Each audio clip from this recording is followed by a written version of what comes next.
ma te o lon tau ko fitu al fai upo e luas futas le sa tātou fai tawina e le sa watu i le malo le langi i lato uma o e fai mai a te au le ie na o lena te whaia le fina ngalo lo uta ma o i le langi pa whao na tau e ma te o le malo le tua ai wha fulu o nei e ta ua malo le langi wha sfulu wha na tau e ma reko tolu sfulu lua o na tau e luka wha lua na tau e ane wha ono na tau i tusi o ngā wenga wha walu na tau i tusi o paulo wha tas o na tau e tusi o wha alinga tau loa o le launga lea Yesu e wha pia foi paulo nei le tusi o ngā wenga tau pe lusu walu pe tosi tas mai na launga ina ia le malo le tua ma o atu Yesu te visi lukam tau pe whasu tō fa pēr ile li o te watu e whakotania I must preach the good news of the kingdom of God to the other cities also. For this is the purpose why I came. O le launga tu tasia lea Yesu na launga I lana ngā wenga Atua. Malo o le atua. Le te malo mauloa na saunia Yesu. O lana fasili le lie. Lasa meo te whaia ina ia o sawai I le malo o le atua. Nicotemo. Saunia Yesu le po. O lana fasili. O le fasili a Nicotemo e a fua mai le whaalongo pea. O la unga Yesu I le malo o le atua. Whatatia whapai o tātou la unga nei tai awa. Tātou te amata mai le kenese. Ia a tamu ma ewa. Whaia le atua le tangata ina ia pule. I le whunga ele. A o iai pea a tamu le mafutanga ma le atua. Sa tasi le langi ma le lalangi. E le iai se senga. E a fio le tua I le langi, nofo a tamu I le lalangi, ai pule a wao le tua I le langi ma le lalangi e ala ia a tamu. O le tangata e oti. Nā te le toe la ngona se mea e tupu ia te ia, I la le tino.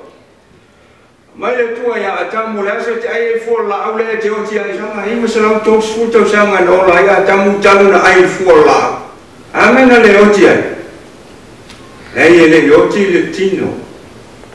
Na oti lo na nganga. Wa ia le toe la ngona le mawhana o le mafuta mai o lo na tua. I le ao ma le pō. Ia o na fio mai lo leo Yesu ke visu. Ma ia lau ngaina. Le malo o le langi, po o le malo o le tua. O le le feau o lo au mai Yesu, o le feau, whapene.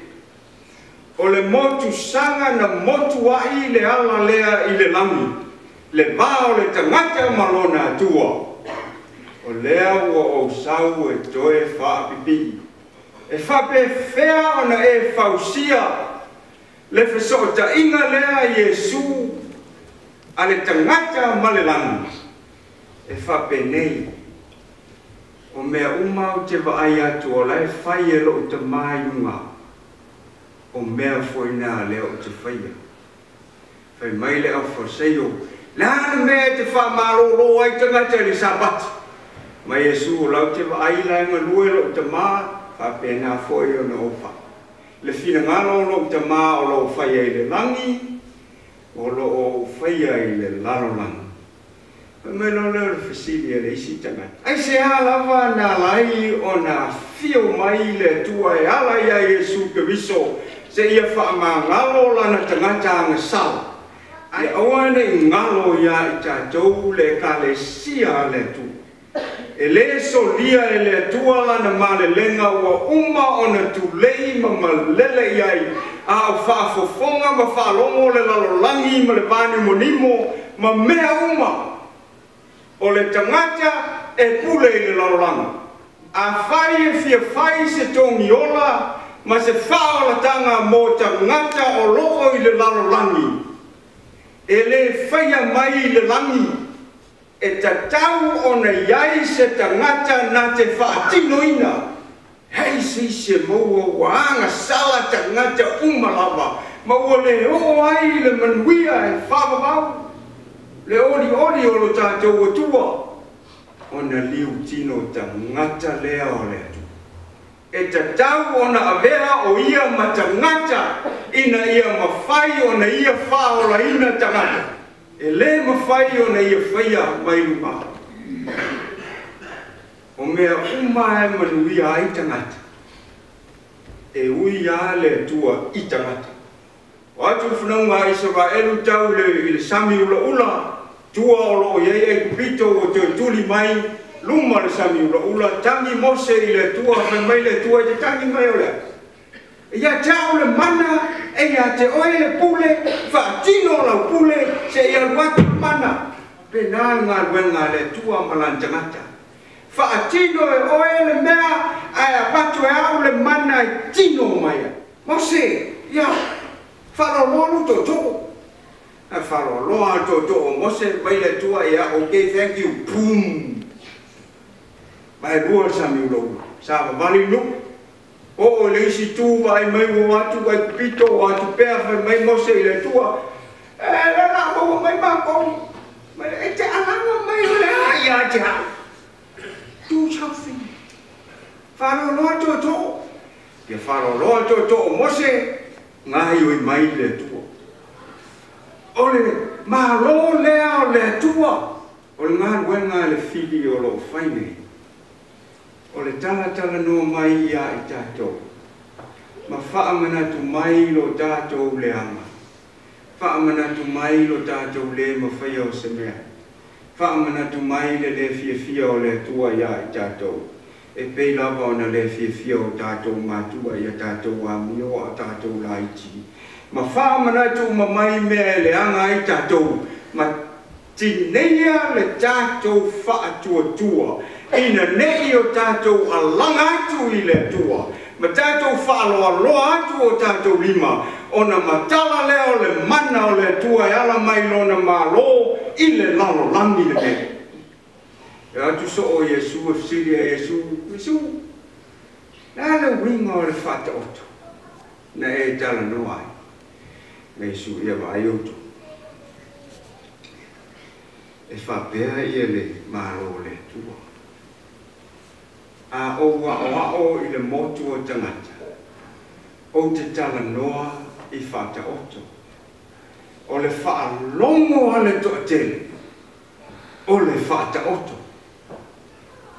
A o le mea lilo o lo i to tonu o le whata oto. E le mawhai o na maua e le toatele. Na o e ua loto atu. I le fina ngalo o le tu. Mai lo leo Yesu yon soka. Leo le a o whaamatala atu ia te autou. Le mea lilo o lo o te tonu o le whātau. O yo le lulu saito. Pa u le awala isi fatu. Ai manlele. Pa u le papa isi fatu. Tupuae le aini aa. Mu le la. Pa u le vau tala vau tuitui isi fatu. Tupuae. Tineia ina matea. Ma le nisi fatu tupu fua mai. Tai tolu fulu, tai ono fulu, tai selam. Hale winga la na mea. I le whaalongo ala motu o tangata. Oh, okay. Lulu fatu, pa u le papa, pa u le baututui, pa u le awala, pa u ele lei. Ia, okay. Whaftai mo le whiau nei aso o moe.